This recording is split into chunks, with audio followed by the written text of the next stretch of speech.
Joana? Yes, I'm You here. are on air. Yes, we can start. Oh, we are online. So good afternoon, everybody. Good morning. Well, Good morning. yes, good morning, good afternoon, good evening. Good evening, those who are in Asia. There's people behind and ahead. Thank you, Mike, for that. I would like first to welcome everybody to this session, this roundtable. It's a pleasure to be here, chairing the final table of keynote speakers.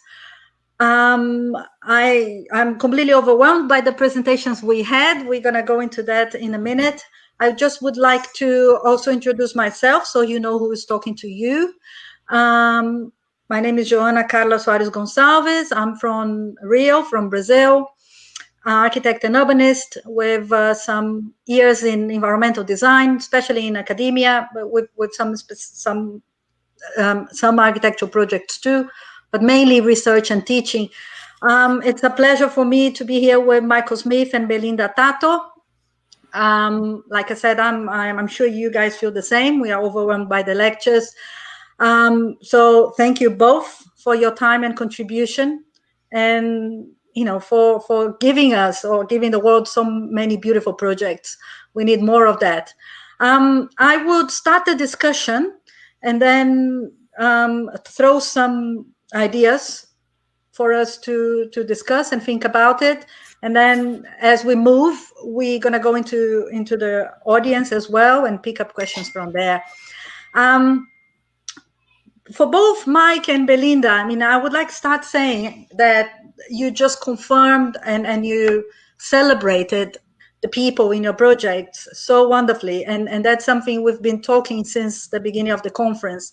The other keynote speakers as well. It's all about places for people, buildings for people, and people behavior, people happiness. And there's no environmental sustainability without social sustainability, especially in the context that you guys are addressing. The best environmental solution will be the best solution for the social realm as well. And design has a big role to play, and that was very clear in your projects and your presentations. It's also very refreshing to see a less architectural focus idea of design, very much open to what the context has to say, problems and opportunities. And at the same time, being very creative and innovative. And that's for me the key of the key thing, the core of what you presented to us. It is about looking and sensing and understanding the context, but also being creative and innovative, offering something new. So the creativity of the architectural design or urban design, it's there in everything you showed us, but not in a self way, not in an egoistic way of seeing the design or the architecture as an object, or even the urban design as something for us to look and admire. Is much more than that. So this is again a great message for the future of cities and the post-carbon cities that Jorge asked challenge us with this question. In the end of the day, it's about the future cities. The post-carbon city is the future city. And we've seen projects in the Global South presented by Mike, and also in, let's call it the old world, in Europe and also in America by Belinda. And now during this next hour, we're going to have time to explore them a little bit more and the creative side of them. So to start the conversation, guys, I would pick on something related to process and design process. Both of you, Mike working more in the informal city, and Belinda in the formal city, but the city that needs a lot of revigoration, requalification, and renovation, because the city built in the 20th century full of problems, environmental and social problems, maybe not less than in the informal city. But you both proposed, you design a lot around participatory processes. And this is quite not new, but let's say unusual in the conventional way of designing buildings and urban design. So I would like you both to explain a little bit more two things about this participatory process. One is your process within it, meaning you gather all this information. Belinda showed wonderful images of cities kids drawings and doing models, and Mike brought the people. We saw the amount of people involved in the process, but there is a point that you as a designer have to work with this information, and I would like you to say a little bit more to us. How do you work with this information? What do you look at? You ask a lot, and you also allow them to express. But then at some point, you need to create a synthesis, which is the design, or at least part of the design. So I would like you to tell us a bit more of your side in the participatory process. And also, if you can also elaborate a bit more, how do you see this as an educative tool as well? Because, like Mike said, a lot of the architecture in the Global South is not done by architects. We know that. And that's a bit of a sad fact, because, we are prepared with our design knowledge and technical knowledge. We can offer something. We should be offering a better future or ideas for a better future. So how do you, how in the participatory process, you intervene as an educator as well? How much do you teach about design for people who are not designers and don't need to be? But to a point, I would say they need to understand, or because, that's what they're going to get. So a bit of the two sides or the two ways of the participatory process. I would like you to comment a little bit more before we move into other issues. Maybe we're going to be very polite here and invite Belinda to speak first. Okay, well, thank you so much, Joanna, for the question. And yeah, I will take it from here. I mean, that's a very broad question. And I would like to say, first of all, that although I've been working in many different contexts and cities and places, it's always a learning process. And I think I mentioned that in the lecture already. Like, I cannot say I have the formula to do anything, anywhere, anytime. I mean, I do have it because we do have this openness, this creativity to address these kind of different circumstances, not because we have one fix-it-all kind of formula to apply it every time. So again, in that sense, I feel very young because I'm still learning. So that's a very kind of, it's a very positive approach, I would say. Well, the second thing is just to rewind a little bit, for me, I would like to say, and I'm familiar also with the work by Mike, because he was actually talking at one of my classes, which is about participation. So I think, there's some resonances here. I would like to say that participation is important because design is super important. And I like to think that design has an impact, an immediate impact, and a short-term impact, and a long-term impact in people's lives. So I do like to think that we do have the power to change people's lives in a positive way, which is extremely powerful. So I like to think, that every line that we draw will have an impact, okay? Therefore, it's very strange, if you think of that like in a very, very kind of profound way, it's very strange to think that it's only us making the decisions. I mean, we really need to create this engagement, this conversation. And again, I'm not saying it is simple, or it is one fits for all, or it's like, it's always the same formula. It's complex, it's challenging, but it's necessary. So we better kind of start working with different tools in order to kind of try to be as productive as possible. So in that sense, we've been working every time that we face a new project. We deal with this complexity, like how do we start? How do we design a process? We literally design a process with different stages, with different participants, with different stakeholders, which requires, in the same way that at the very first stage, we do a kind of a physical mapping of the situation of the city or the square or the public space. We do have also a social mapping, like, who is who, what are kind of the forces, how can we engage into a meaningful conversation with different parts of the society, because not everyone feels so entitled to come to a meeting, not everyone will raise their hand. So how can we, through the process already, try to be as inclusive as possible, which is not easy sometimes, right? So let's say that participation requires time, and time is already a resource. So, just the fact that you are designing, let's say, a meeting in a place, you are leaving a lot of people out because maybe they don't have even the means for transportation to that particular place. So trying to understand the reality is a must. Like, you cannot say, just because I do a poster and a meeting and I show up, I'm doing participation, it will be a little bit naive. So, trying to understand first the reality, the physical and the social reality of the place, to be able to design a process that actually makes sense in that particular context. That's the first thing. The second thing about education, again, everything that we do is kind of pedagogical, because it's going to be there. Like, people are going to be exposed to that reality for the next, 20 years, 30 years. So everything that we do is per se is educational. And I love that because, I've been teaching for a number of years. And again, I like to think the positive impact that our work has in children's development, in all those kind of awareness. So the very participatory process is always educational. We always have to show some other practices. We always have to show, how other places in the world face the same reality and came up with good solutions for it. So it's just the fact that you are exposing people to different realities is interesting. But again, also the fact that we're transforming reality and we can show and we can test how this reality is going to have a kind of long-term impact in different ways is also educational.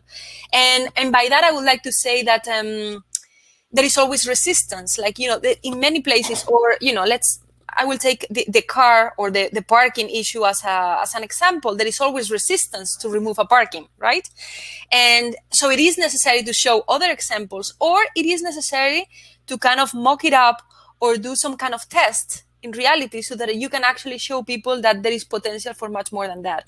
So what I am saying by education is not that I teach you how to do it. It's like, okay, let's come up with some tests, with some tryouts, so we can see how we can, dream for a better kind of a space. I don't know if that is already a lot, so maybe I can leave it for... No, it's perfect, Belinda. Thank you. Okay. Carry on, Mike. Hello to all. Totally agree with what Belinda just said. Actually, I just want to underline some key aspects as well. For example, I truly believe that one of the most important values is sharing and sharing experience. As Belinda mentioned, one day she invited me to one of her classes. I am also inviting her to share her amazing experience in Costa Rica. So I think that's a very important thing to build these bridges of sharing knowledge and sharing experiences. And I think that part is probably one of the greatest assets upon this type of working environments. And secondly, of course, there is no recipes. I truly believe in that. Everything has, every place is meaningful. It has a lot of things that we need to understand and work and alongside with the people that we want to work with. So in that regards, there is like three important also values or actions that are relevant. For example, I will say it again, how you encourage action, agency, and advocacy. And this is like very important to work it on site, because this is what really generates a synergy. And that's tough. I mean, you really need to have I don't know if it's a long-term process, but you need to work these and craft these abilities in your team, with the community, so things actually can move forward. So I think that's very important. And in terms of the process, I think it's a truly practice experience in theory and executing things. And in our case, we wanted to engage people by understanding what are the common values within the community, what are the expectations, and how can we organize all together. And of course, the stakeholders and mapping the actors and having all these pre-system trying to articulate it so it's meaningful and actually can produce something. And of course, we craft this together. It's not our imposition in that regards. And then after that, we start to do different exercises in which we can, afterwards, we can get these inputs and validate the things that we crafted together. And that validation inquires from us to develop at least some spatial operations, so we can present it in a very simple way. So people can, we can have these, again, meaningful conversations about how we interpreted the information, how can this actually perform, and we have these discussions. And afterwards, we do different iterations in that regards until we have something that actually really represents what we talked at the very beginning. So basically, that's part of the process. And in terms of teaching, I think probably one of the most important concerns for me is the sense of co-responsibility. I mean, learning process is a co-responsibility. And I think COVID, this pandemic effect, has revealed the importance that this is not the governments, they have to do things, or the citizens. It's all working together. And actually, and that's a very challenging era for us, because, for example, in Costa Rica, at the very beginning, we did it very well, but now things weren't that good. So we were, challenging or criticizing the government. But now, hopefully, I believe that we understand that this is not the government role, because I think that the government, they did very poorly at the beginning, because they were all implementing these rules, and everybody stay home, don't do anything, it's on us, we're going to take care of you. And that's not the way things should be. Actually, it has to be a collective effort.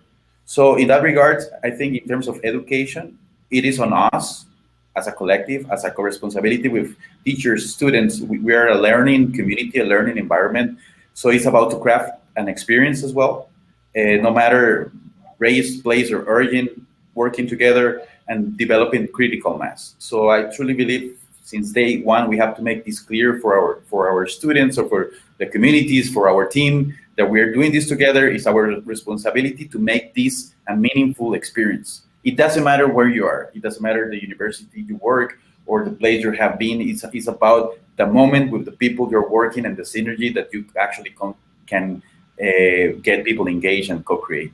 Oh, my English is a bit stick right now. It's perfect. No, it's perfect, Mike. I think you were very clear. And just like yesterday, we heard one of the keynotes saying that, even to do planning, you don't start, if you're doing an urban design or a city planning, you don't have a strategy from the beginning. You learn from the context, and then you start redesigning your strategy or the pre-concepts, the concepts that you had in the beginning. And I think here is the same with the learning environment and the participatory processes. Now it's live and it's organic, and there's not one recipe, although there are some methods.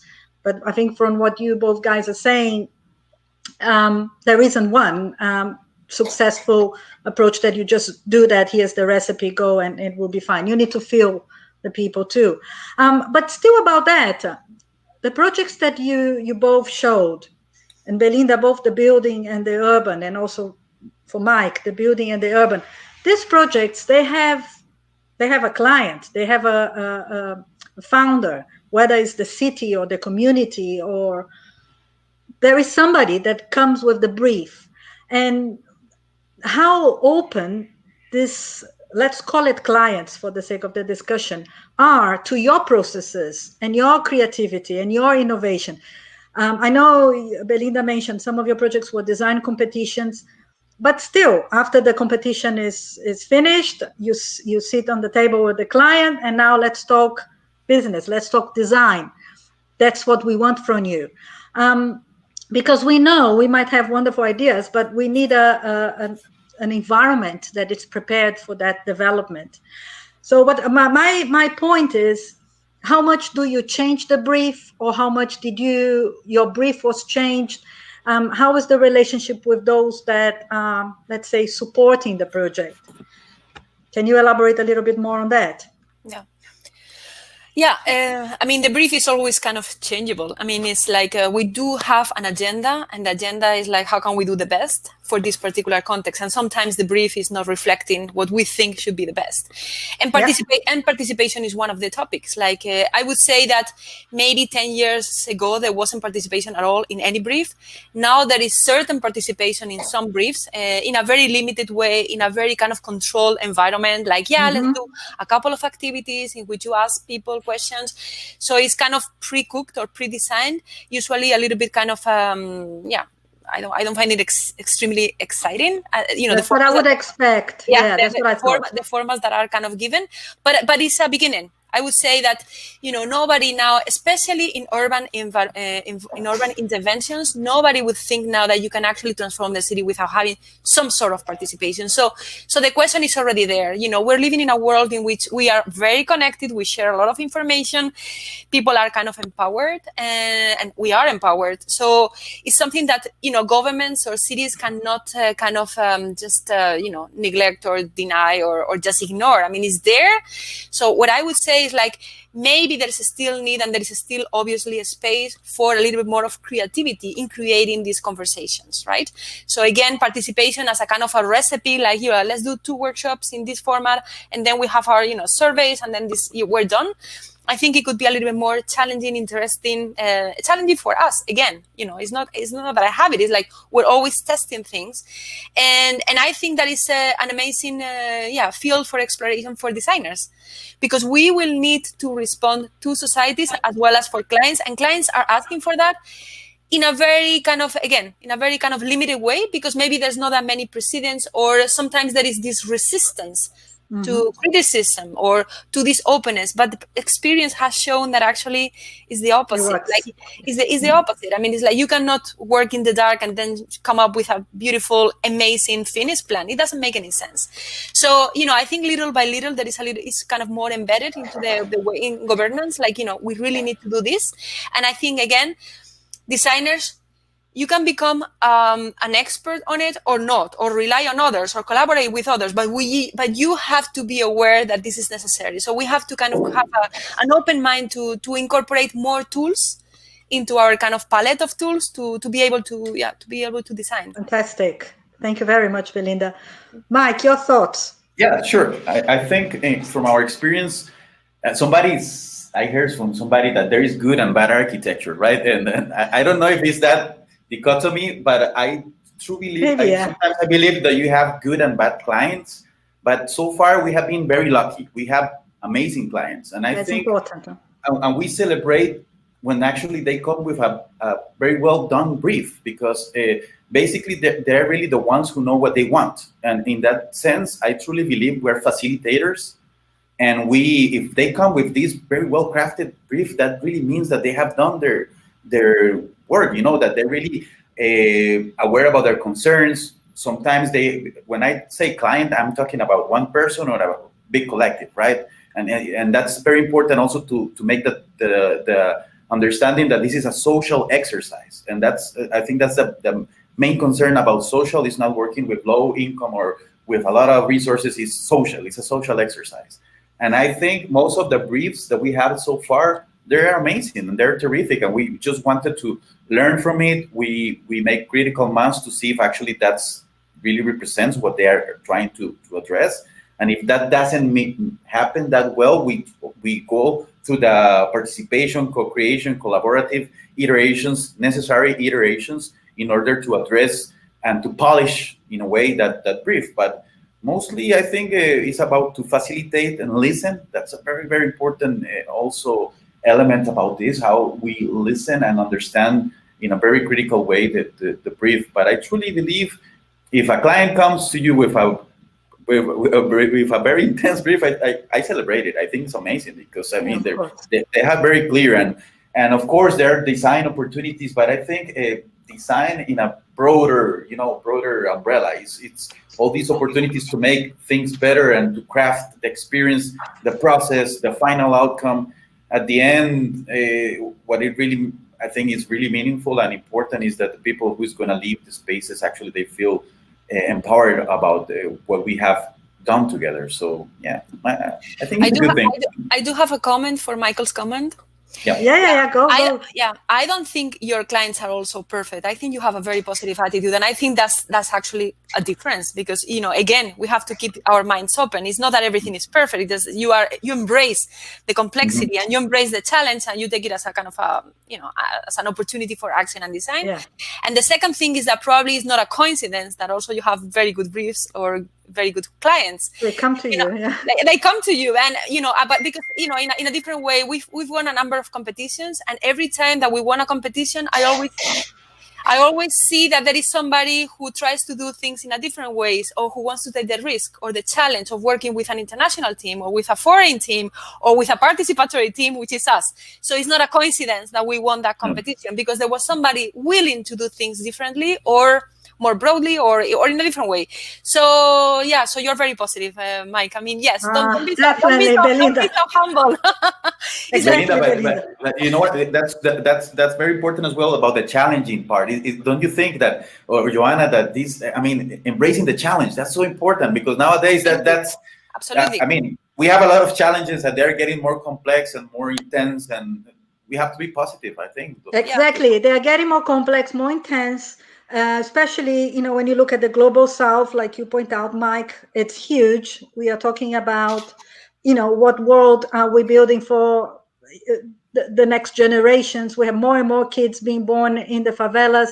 What will be their future? What is the space they will live in? Of course, is much more. And that's why, hence, this new strategies for design that you guys are applying. And that's why I wanted you to elaborate a little bit more on that.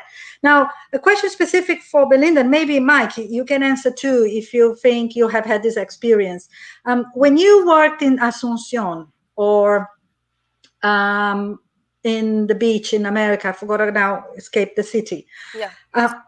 Did you, or in Madrid, do you work with local practices? How does the local architects respond to your ideas? I know, even being a competition, you won, somebody from outside won that design. And how much do you interact and integrate with local designers? Yeah. We've done all, or engineers, or any. Yeah, we've done everything, like, a whole range of possibilities, like from being completely outsiders to creating a local office, to collaborating with local facilitators, to collaborating with local consultants. So it really depends. Like, for instance, we've worked in, in different places like Kyrgyzstan or Dhaka. So we really need the local hand. We do not have, we do not speak the language, first of all, which is a kind of a very complicated one. But it's also, beyond the language, there is also all these cultural aspects that are related to, even the meaning of public space is different in different places. Yeah. So we cannot take for granted that we have, that we know it all. Absolutely not. And so by creating these conversations and these collaborations, we're again learning, and we always have this kind of course, full respect and humbleness to be able to collaborate, because there is some principles or some things or some kind of fresh approach that we have, obviously, because we're not kind of locals, but at the same time, we really need to incorporate this kind of local knowledge. So I would say that, the right mix is actually the both of them, and the collaborations and the conversations, the results of those. So yeah, we've done different things. Yes. That's great to hear. In terms of code, even code is different. Like when you have to plan something, so there is all this kind of. It's about culture understanding, but also regulations and code and all of that. So it has different levels. Great, Mike. Yeah, I think that's a very, very important thing to talk about, because we work in Asunción as well for the last Bienal Iberoamericana. We work with a local practice with Solanito Benitez. We work together in an informal settlement as well. And the experience was amazing. We did the same thing in Venezuela, in Peru, Guatemala, with different, practices and locals and community organizations. And what is important to say is that sometimes when we have the chance to talk about our work in a different country, for example, in the auditorium, some students, they say, "Oh, I would like to learn more about your efforts. I hope we have something like this in our country." And you wouldn't surprise that I believe every country we have been, and we have traveled a lot as well, there is always amazing people doing things locally. So I think a very important challenge in these coming years is to be more intentional, and this has been happening. I'm not reinventing anything. It's just we need to map, and we have to be very aware about all these, like intense points every country has in terms of collective activists, amazing community organizations, and of course some practices that actually we can co-create, and we can share like basic technical skills. So I think that's a very important thing to say, that we are part of something bigger than just the geography as we know it. So acknowledging that the local knowledge in a global context of collaboration into a very good ethical base, I think that's a very promising way of doing things nowadays. Absolutely. Wonderful. Very inspiring. Yeah. I would also like to add that even if for design is important, even more for participation. Like somehow you have to create this kind of faith or trust. You know, you're coming as an outsider to a place, you want people to react, to participate, it's very difficult to kind of create this connection in a very short period of time. I mean, it doesn't make any sense. So somehow you have to kind of speed it up or make it a little bit more kind of trustful from the beginning by creating these collaborations with the local kind of people. So it makes all the sense, because you are trying to create a conversation and you don't know anybody and they don't know you, and why would they trust you? And so how can you actually extend your network and create this conversation as soon as possible. and get to know places in a more beautiful way. For example, if I go to Rio, I'm gonna touch base with Joana for sure. So I will get of course, we're going to spend most of the time at the beach, Mike. It's going to be a problem. But it's almost like that, you know. Like I prefer when I travel to first to contact my people there. I got a base there to touch. Yes. So, No, I think absolutely. Now that we are talking about design, and Belinda and Mike started talking more about the design itself, the second issue I would like to address is in your creative thinking, in your creative design, you brought, maybe not, new is not the word, but I'm going to use that for the moment, new materials or innovative or less conventional, not used, not just materials and building techniques, but also when it comes to the infrastructure and the engineering side of it. Mike used the terminology bioengineering. Belinda also showed some kind of this. You mentioned the infrastructure and the natural systems and the mechanic systems. So this is not new, but this is not common. And you guys have experimenting a lot. And I would like you both to elaborate a little bit on the risks and the potential, but also the approach to this. For example, when you the first project you show, Belinda, the pool and the cleaning of the water, how successful do you know this can be? And Mike also showed something similar in the community in Cueva de Luz, when you had the natural system, the stream coming down. Do you work with engineers when you do that? Is it basically a landscape infrastructure design, or do you get highly technical? How much do we know about this in cities? How much do you know about projects like that which are actually working? Would you carry on with the bioengineering or the natural systems? And, if you can also tell us a bit more about your experience from that part. And I tell you why I say that, because, we know we are not going to solve, now thinking of the informal cities, we're not going to solve the social and environmental and urbanistic problems with the same formulas we applied in the formal city in the 20th century. So we need to try out, and you guys are trying out. And maybe when it comes to this new, let's call it engineering design or technology, design and technology, different from what we've done in the 20th century or decades ago, this can actually apply to the informal and the formal city, because you showed similar solutions, which is great. It's bringing everybody to the same ground. So over to you now. What do you think? What do you have to tell us about these systems or innovations? Yeah. I can take it. Yeah. Okay. I would like to mention two different aspects. The first one is we do not have the power and the resources to actually create a lab to come up with new materials. So we obviously have to kind of create partnerships with companies and industries who are already working on it. So, I would like to make that clear, because sometimes architects, we are a little bit naive and we think we want to change the world from scratch. And that's, it's great to be ambitious, but it's also a little bit naive, or it could be very frustrating.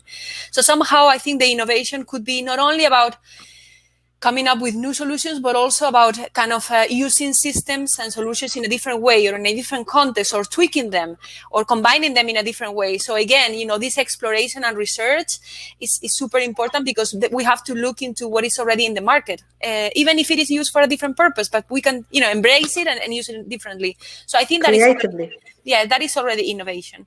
And the other thing that I would like to to mention is that even if it sounds a little bit, distant from participation, it's actually very connected to participation. Because every time that we're introducing a new system into a city, we're creating new protocols for construction, new protocols from maintenance and for replacement and so on. So if we don't get the people in charge of that on board, it's going to be a failure. Mm-hmm. And you mentioned the microfied lagoon in the Rivas kindergarten. I think that's a great example. The minute that we decided, we identified this system, we wanted to use it, it was clear that we had to talk to the people in charge of in the city. This is a public building, a public space. We had to get to talk to the people who are going to be taking care of that, because we're changing the way they have to take care of that. Absolutely. If they're not part of that conversation, it would be a complete failure. And of course, there was resistance. So of course, in a beautiful presentation, you always showed, the successes, but there is so much pain, there's blood, there's tears behind every decision. Because you want to, of course, you think it is important, you have to fight for it, but it's not that they're saying, yes, of course, why wouldn't we put a microfied lagoon in front of a kindergarten, with all the mosquitoes or the potential frogs or whatever. So there is resistance, because changing protocols is changing mindsets, it's changing the way people work, the way they spend the money, because maybe you have to pay upfront a little bit more, but then actually reducing the amount of, the cost of maintenance. So there is these conversations that are extremely necessary. So they're very much connected to the participation. So, because I would like to say design is not a finished product. And you mentioned that at the very beginning, it's a process. So we're designing part of a process, but the process will continue without us. So how can we really make sure, or at least try our best to make that process a successful one? And it's not all on us. Like we're not going to be there. I'm not going to be cleaning that place the next 20 years. So there's going to be other people. So I either kind of, convince them that this is great, or they this is good for you, please. Yes. No, I mean, embrace it. So it's like you have to, and I could say that regarding mobility, regarding parking, regarding every topic that you touch upon. If there is a department in the city who's taking usually care of it, you better talk to them before making any kind of drastic changes, because otherwise it will be reversed. So I think participation, again, is an amazing and powerful tool that we all have to kind of, get on to be able to make our designs, not our designs, the best performative environmental solutions possible. Yeah. And you mentioned in your talk, Belinda, you mentioned about mindset again, which is something that has been spoken since day one. These people have to be open for the new ideas. For the off the shelf, the solutions are already there, but they are not very common, as I said, and we haven't seen enough about them to see how they work. So they need to believe as well, maybe. Mm-hmm. Mike, we want to hear you now. Of course. No, yeah, I think. Totally agree with Belinda. And I think this important task about enabling connections within systems, actually crafting those articulations, are so important. And it's a very transdisciplinary exercise. In that regard, a very important challenge is how you can encompass this team that is actually, we have like, everybody has amazing qualities and, skills, but also how can all these things can come together. I think, for example, we got to involve people from agroforestry, engineers, biology, landscaping, but it depends on the type of process. But so far we have done this amazing web of collaborators and people that work with us, that I think that's so important. In terms of the technology, I think there are two aspects I want to mention. First of all, the best amazing laboratory on Earth is life, and in that instance, the science that study life is biology. In Costa Rica, I think we're very blessed because nature has 3.8 billion years of trial and error. There is nothing but the best of the best is in nature. More tested than nature. More tested, exactly. And there is these amazing stories of how evolving and adapting and being resilient in nature. So. And we have in Costa Rica one of the most exuberant places, which encompass most of the biodiversity on the planet, as in Brazil, for example. So there is a lot of learning from there. There is a lot of amazing people like Janine Venius. She's an amazing biologist that I talk about the biomimicry concept. So I'm learning a lot about that. I'm trying to get more in touch with that aspect of design. And of course, there's a lot of learning. It's about thinking in systems and how to articulate things, ecosystems, and so on and so forth. But that's another conversation. But what I wanted to mention is, in terms of technology and construction, timber for us is the way to go, because I mean, we have Entre Nos, but we also have a timber construction company. And these, I mean, you know, all the benefits about carbon sequestration, about the sustainability from forests that are regenerative in that regards. And I mean, there is a lot of benefits of doing things with timber. Timber has been with humanity forever, and steel and concrete is an invent for the last 200 years, probably.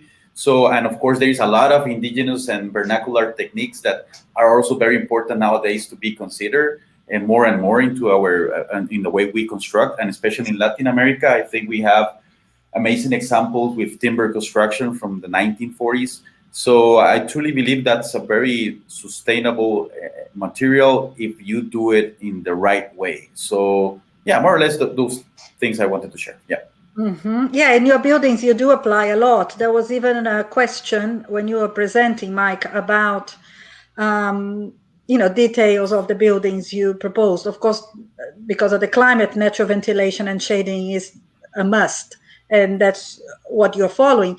But then there's this permanent openings, and how does it work in rainy days? But then you explained, you said the overhangs are meant to shade and protect. There's some details in terms of performance that comes with this kind of design solutions. And there were a couple of questions, but you already answered in the chat, so we don't need to address them now. Yeah, and wow. Now, I think the last point I would like to raise and hear your thoughts about it is, you know, you both teach as well. You design and you teach. And there's a lot of new knowledge that you apply in your projects, the participatory methods, and also the new technologies is some of it. There are other aspects of innovation in your design. But in general, it's a lot to learn and a lot to synthesize in a project. How do you come about all this complexity in your studios with your students? How would you, and what advice would you give to young architects who want to build a different world, are in these big schools and in every school in the world, including Harvard, where you both are, but also others? You know, how would you advise them to conduct their studies, their interests, apart from being sensitive to context? Which are key, let's call it tools, that you think are fundamental, are in the core of this, let's say, designing this new cities, post-carbon and now as well? You probably apply in your studios. Maybe I'm kind of asking, how do you teach? And what do you teach, basically? Yeah. Okay, so I think it's very connected to many things that we have mentioned already. Yeah. And one of the things that I enjoy is that, you know, this kind of dual activity for us is like, you know, you are, on the one hand, you are working with reality, which is extremely challenging, at some points frustrating, but it's still always, again, a learning process, and dealing with reality is exciting, it's amazing. And at the same time, at the school, there is this utopia, right? Like, you know, we're kind of, it's a very, very, very, very creative environment, sometimes, you know, extremely creative. And by that, I mean, sometimes it's too detached from reality. So I like to be in between, and I like to challenge the students to be creative and ambitious, but with one foot on the ground and the other one on the utopia, right? So, you know, this moving in between these two worlds, I think, is extremely exciting. And I like it better than just being in one or the other alone. Like, I think it really makes a difference, because it's like when I'm a little bit skeptical, when things becomes extremely academic and extremely kind of disconnected from reality, I'm also kind of concerned that the students don't become interested in reality. And we have to teach students, or we have to kind of get them inspired during their time at school to actually being able and being willing to improve the world, because there's so many things to be done. So yeah. It's like, you know, it's okay to draw diagrams of reality or speculate about them. I mean, that is awesome and it's inspiring, but somebody has to also work in the real world. And just because we're facing, I also had the opportunity to work in informal environments and all of that, there's so much to be done. And there's so much talent and creativity needed to improve these environments, which are actually the majority of the world anyway. So again, I think it's about, navigating these two worlds. I think it's inspiring also for them, because you can show, how difficult it is to deal with reality and how positive you have to be able to embrace the challenges and come up and also sharing references like Mike Smilk's work, for instance. I don't know, just just an example. No, what I'm saying is there's so many good practices and around the world that are inspiring for all of us. So, I think navigating these two worlds is interesting. And then in terms of, specific tools, I think also the time for a school is it's a kind of a reflection on what kind of designer, if you want to be a designer, you want to be, what is your agenda? How can you contribute, or how do you want to contribute to the world? And there is so many ways to go, so many ways, because again, as we were saying, architecture and urban design or planning is becoming more and more complex. So you could be interested in technologies or I don't know, in mobility or in participate. I mean, there's so many ways to go that I think it is amazing to have the opportunity to reflect and decide how you want to take it from your point of view. So that's I think it's an extremely creative and inspirational moment, and I feel lucky that sometimes we're part of that also as well. It's not only that we inspire them, it's that they inspire us, and that's I'm very grateful. Exactly. Yeah, we have to be open and sensitive for that. Yeah, Mike, please. I would like you to mention in your words now that experience you had with your studio in the GSD, where you took some students to, I think it was Venezuela, Caracas, I don't know, when they worked on trolleys. Remember working with the local community? Oh, yeah. Okay. Of course, so you answer whatever you want to answer, but I want you to talk about that as well. Sure. Yeah. Actually, there was an exercise we did it, but in Costa Rica with a local university. And oh, sorry. Yeah, that was a very, very small project. We work with some families that they have some of the kids, they have some physical disadvantages, so they weren't having some support from the social security. So we work these small exercises on how to improve their lives with small interventions in terms of redesigning a bed or a scooter for a kid that needs to carry oxygen, and those were very small interventions, but very powerful for the students' learning process, but also for the families. And I would like to say from that example, as Samuel Mugby used to say, we need to look forward for issue-oriented design. This issue-oriented design, I think, is critical because it makes, I'm using today a lot the word meaningful, but it makes things meaningful. It makes relevant. Actually, it makes you to understand that whatever you're doing, it has an impact. And I think nowadays I'm working the agenda, as Belinda was mentioning, the importance of an agenda. I am doing this platform, it's called Spatial Justice, mostly oriented for Latin America. And with this platform, I am trying to develop different exercises with different schools. And this year we're gonna work in Costa Rica with Veritas University.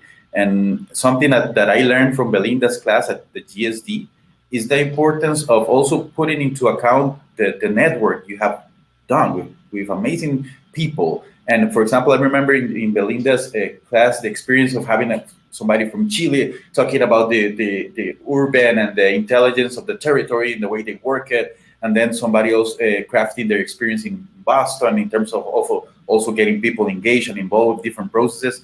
And I think that is so important, especially now with the COVID, the pandemic situation, because now we're forced to work in these environments, but actually that's a great opportunity to get a lot of people on board and try to be more efficient and more being able to connect. That if we go back to the other situation, it will be more difficult. Yes, so it's exactly. So more meaningful. More meaningful, yeah, of course, because you now have the chance to get more people on board in a very the time span is more possible nowadays to do it with this condition.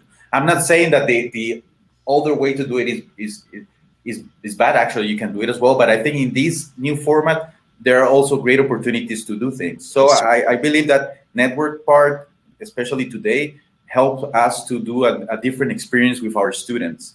And in that regards, something that I'm really not against, but I don't encourage too much in the academia, is that sometimes we simulate too much, as Belinda mentioned as well. I think it's very important that we need to put our feet on the ground. We need to touch base. We need to work with real people. And of course, the praxis part, of course, the theoretical thing for understanding how you work on the site is very important as well. But I think we need to, in academia curriculum, we need to have this, like balance between the real world and the theory. Otherwise, you can get so lost, and at the end you will be designing only for the rich and the wealthy people, and you're not addressing the very, very important problems. So I would like to end with this comment, like, for example, in this spatial justice platform, the first class we're going to have a discussion with the vice-ministro, with the deputy minister of housing, and also with 2 activists to pinpoint what are the main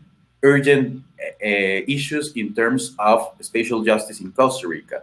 Sometimes we don't even have the discussions. Sometimes the teachers, they just impose the agendas and what they think, and that's important, but also it's important to get other people on board to have a broader discussion about, okay, what should we do? Actually, what are the real challenges? And I think that's so important, yeah.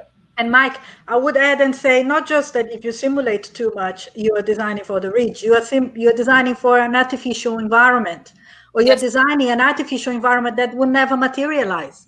Are completely disconnected from the real world. So would you guys say, because I think Belinda's words were along the same lines, so maybe we simulate less and we experiment more, we try out more. Yeah, the opposite of simulating, it's the empirical world. But it's not just simulated, temperatures. We're not talking about that. We're talking about simulating in general, simulating the design, the idea, rather than trying out in testing the ground. No? Yeah. Not only that, I would like to emphasize that actually reality is inspiring and it's great. So somehow this, sometimes this neglect of reality makes me a little bit nervous, because it seems like, reality is imperfect. Of course it is, but we're all part of that. So it's like, and I think dealing with that's the challenge. So I'm much more interested to see anything built or done, that an amazing thing that will never get done, as you were mentioning. So, and I'm not saying that, of course, speculation is important, it's necessary, but it's a matter of balance. I think it's balance. Exactly. What is the right role of it? No, we have. People are enjoying very much. I can see this from the chat, both lectures and the discussion, which I'm very pleased about that. There are not many questions. Like I said, questions happened before, but there is one question from Rosa Iskianova, which has to do with this academic discussion or teaching. What is your experience in engaging with academia and wider research in your projects? And what is, in your opinion, the potential for employing academic resources in real-life projects, your projects or others, I believe, in a way of expanding collaboration between, the more academic world and the practice, let's call it like that. So have you had, you guys are academic as well, but maybe she's talking here about bringing other collaborators.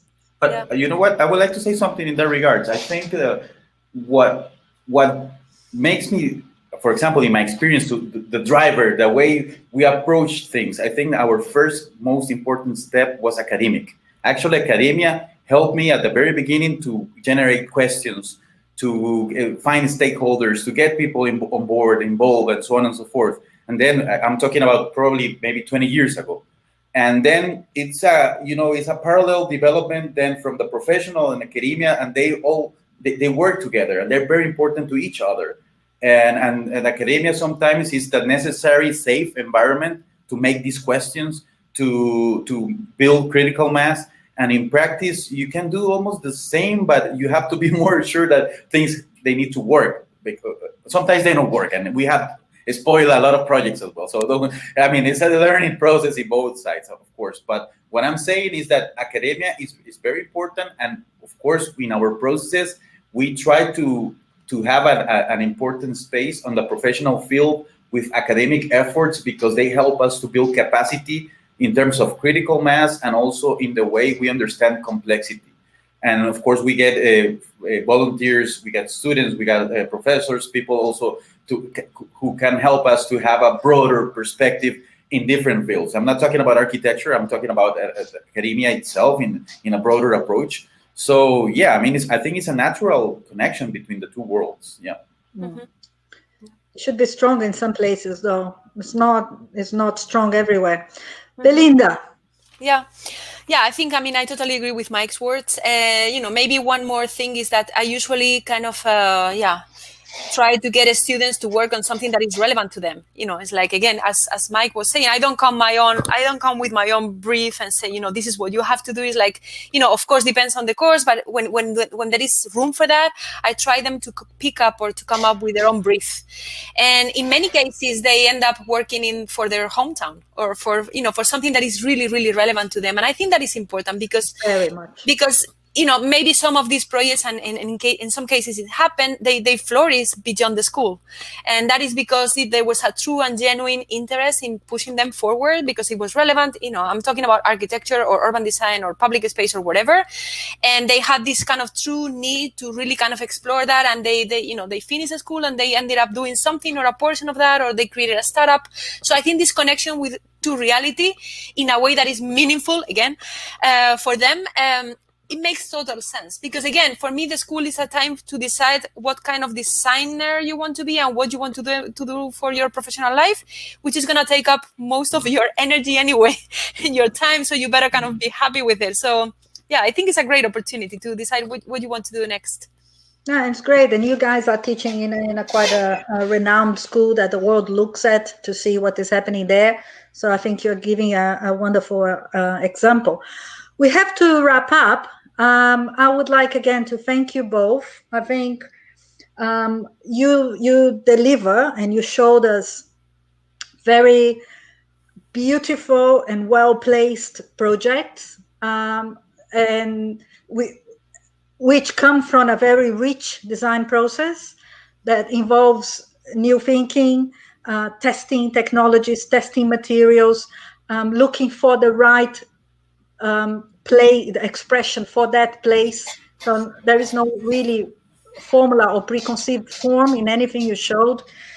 And I think in that way you just show to all of us how big is the room for architecture contribution, and in doing that we definitely, if we can as a whole follow some of the steps you guys are doing, we're definitely going to end up with much more beautiful and environmentally performative and also socially fair or more justice cities. Thank you very much. It's very inspiring, and I'm sure you're probably gonna hear from us at some point. People from the others might contact you, ask you. I'm sure people will revisit your lectures as well, which will be online.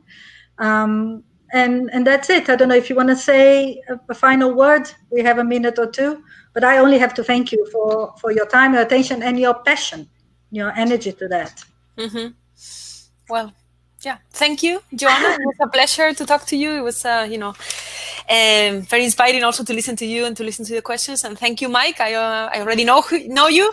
So yeah, it was great. It was great. Thank you so much. Thank you, guys. All the best. And don't keep up with the speed. Amazing work.